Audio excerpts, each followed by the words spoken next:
Hello, hello, we have a traitor in our midst. Welcome to another Anachronism Sunday, and today we have the traitor Attila the Hun. Yes, he is a Mongol warrior, a male. Okay, let's start by looking at his grid. He has a +0 on the right, a +1 in front, and a +0 next to the +1. So he's 7 health, 3 speed, 5 experience and 1 strength.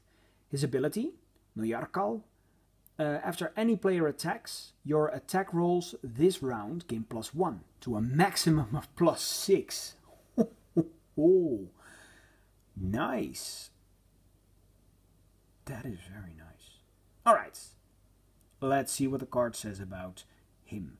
Merciless leader of the Huns against the Romans, Visigoths, and all who stood before them. Attila was known as the Scourge of God. Yeah.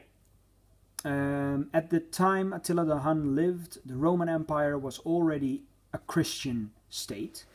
And what I recall of Attila the Hun, the story of Attila the Hun, was that he was once part of the Roman army.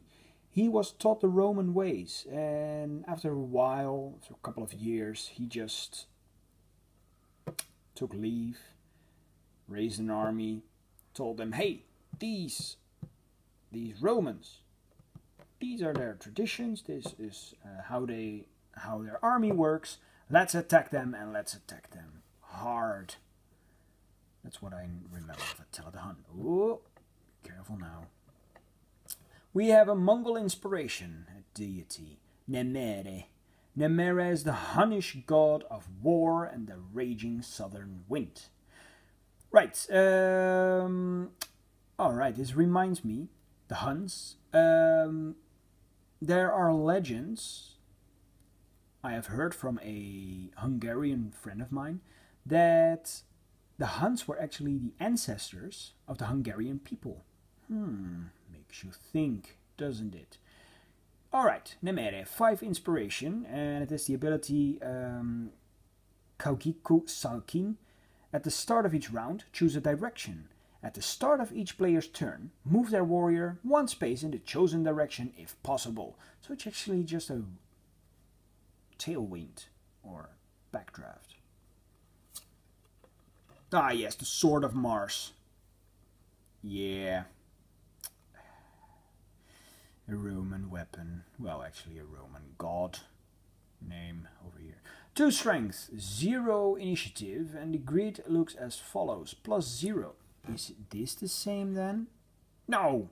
It's almost the same. I keep remembering it wrong. +0 in front, +0 on the right, and a +1 next to the +0 on top. Okay, so it is a one-hander, and it has the ability Amintu Kurku Kurlal. If you have less than 3 life and hit your opponent with this weapon, that opponent is reduced to 1 life after the attack. Holy hell! So if your opponent is still at 8 life, you have less than 3, and you hit him with this weapon, BAM! It goes down to 1. My god. After the attack, so that doesn't matter then.